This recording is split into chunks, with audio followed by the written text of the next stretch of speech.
Hey everyone, this is Jared Turbidays here wanting to make this video about the Broncos. They lost to the Rams this past week.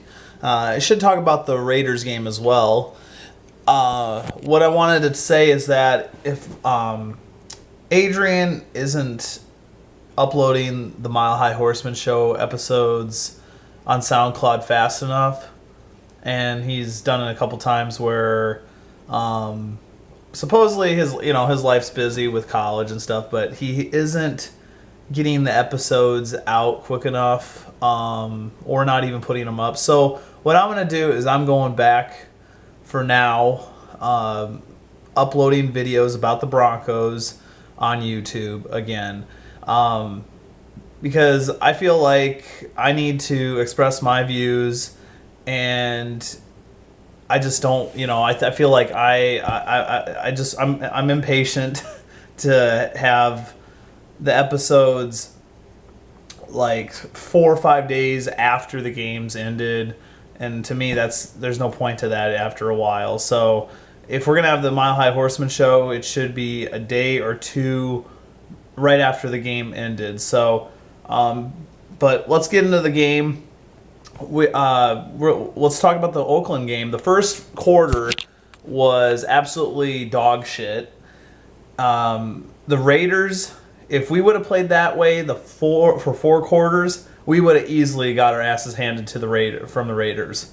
But luckily, we held them to field goals instead of touchdowns, and that was a huge part of the game. C.J. Anderson had a spectacular one-handed catch behind the line of scrimmage. He had to dodge like 3-4 defenders at very least within a 4-yard distance. He was able to move around and go all across the field, and I think they had like 7-8 missed tackles during that one play. That was the big moment. That was the big changer for that game.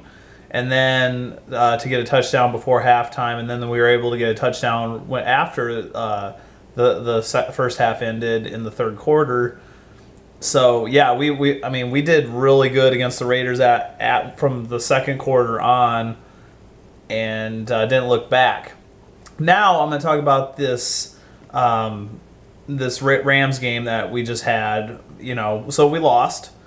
And, it's going to be a thing. It's going to be a sign in things to come. We're not going to win every single game, even with Manning, So, but I think the big thing, and this has been a big topic in our group, is the coaches, the play calling. Why didn't you guys have Cody Latimer activated? I thought Juwan Thompson needs more than one freaking carry to give this team a running game.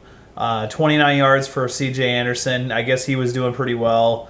But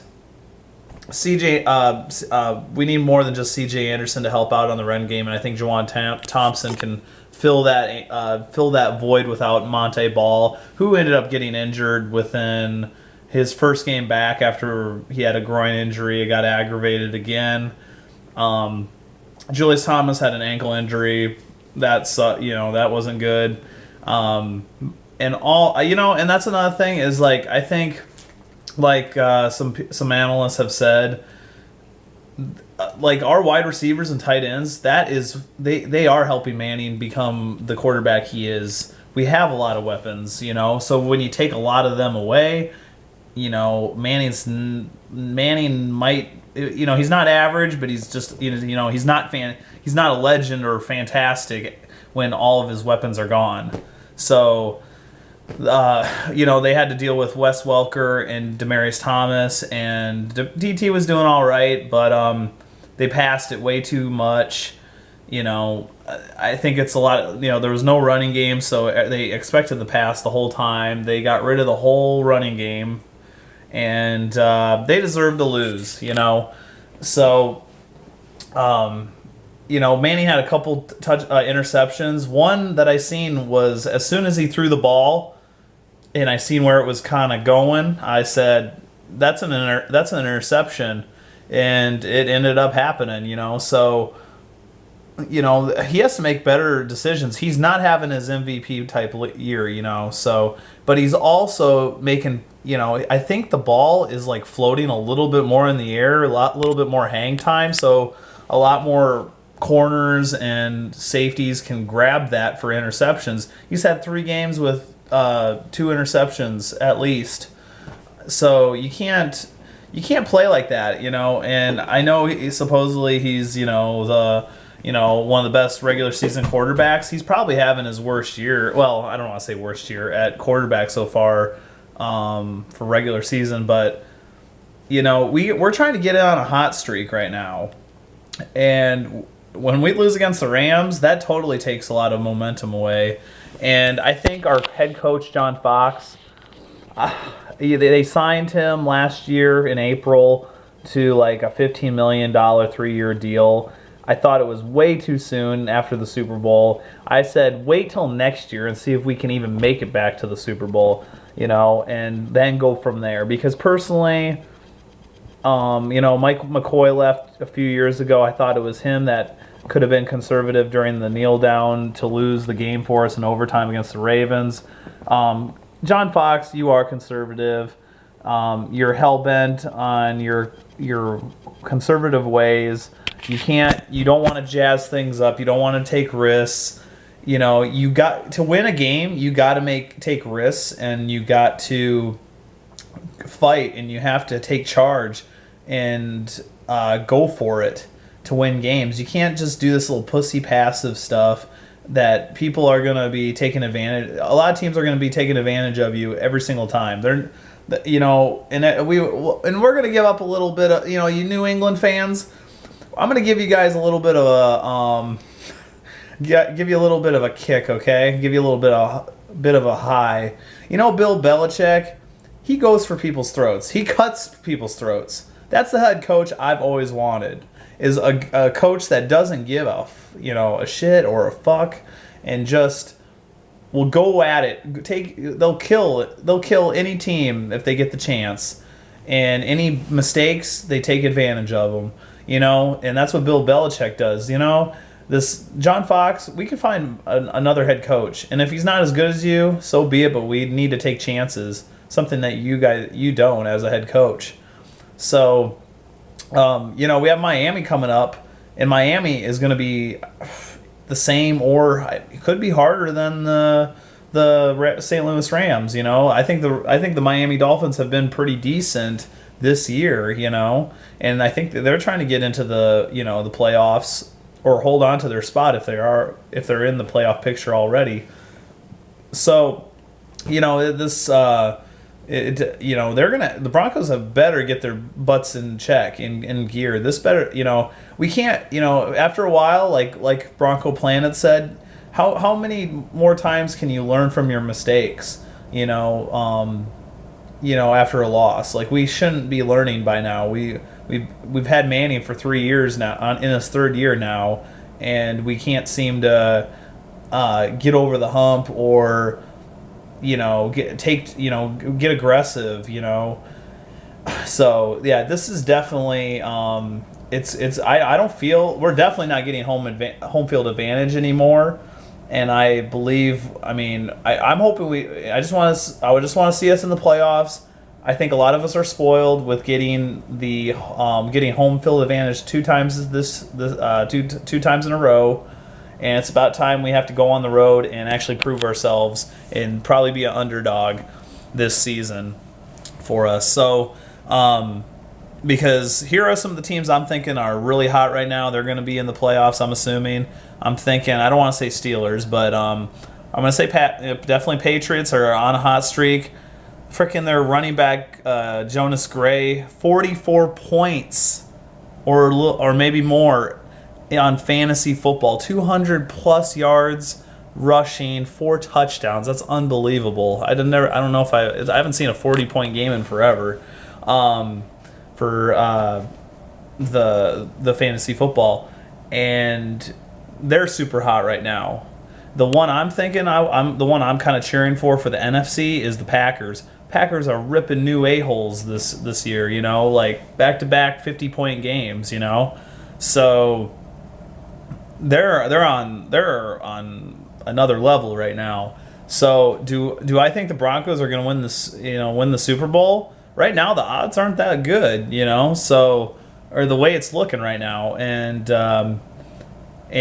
decide who you want for head coach management after this season. And another thing is they went for it on fourth down, and I don't know if they really have confidence in their kicker personally. We did make a mistake. I didn't make the mistake. I wanted Matt Prater back to stay with us after his suspension, but no, they decided to get rid of him. And it bothers me that he had a suspension. The last week he was serving his suspension, they drop him off on the side of the curb, pretty much, practically. And you know what? He was serving his sentence. He was and why don't you just get rid of him right when he had the infraction or whatever, rather than tell him right into his face, let alone making him wait and then you dump him was like a low move, I thought. But you know what? Sooner or later, Manning's going to be gone. It's going to happen eventually. It's going to happen eventually, Matt. Personally, I like the guy, Manning. Let's try to keep him as long as possible. But you know what? I want to see the future of quarterback. Sooner or later we're going to start to suck again, or we're going to start losing it more again. I think Brock Osweiler is going to be decent. We'll see how he pans out. Sooner or later we're going to be like third place in the division, or we're trying to fight for second place anymore. I was talking with another Bronco fan, and I told her that, sooner or later, like the Chiefs and the Chargers are going to be at the top again. When we get rid of Manning and probably some of our players based on contract issues, and it's a hard thing to say, but it has to be spoken. I got to think about the future in a few years without Manning as on the Broncos. I'm thinking Manning will stay here. I'm hoping it's going to be next year. I think it's either next year is going to be his last year or the year after, I'm thinking. So, but right now we just gotta try to make the playoffs. That's the biggest thing. I just don't want to see a drop off of, like, what was it, 2009 or 2008, I think it was, when we were 6-0 with Josh McDaniels, who's now with the New England Patriots. Good riddance. He was 6-0. Well, we lost. Was it 8 out of 10 games the last second half of the season? We didn't even make the playoffs. And then there was another time where we were, I think it was before that. This is where Mike Shanahan got himself fired. He lost all 3 of the last remaining games, and that's the first time that anyone's ever lost the last 3 remaining games when you were up 3 games, but in the division or whatever. So, but that's right now. That's my take on it. Emmanuel Sanders got lit up, like probably the nastiest hit I've seen in a very long time, let alone it being our wide receiver. I don't know if Ed McCaffrey would have been shook up on that hit when he spread out and frickin' just got nailed by the St. Louis Rams defender. But yeah, that's about it for this episode. Hopefully you guys can subscribe, comment on this situation, this game, or our playoff situation. See you guys later. Bye.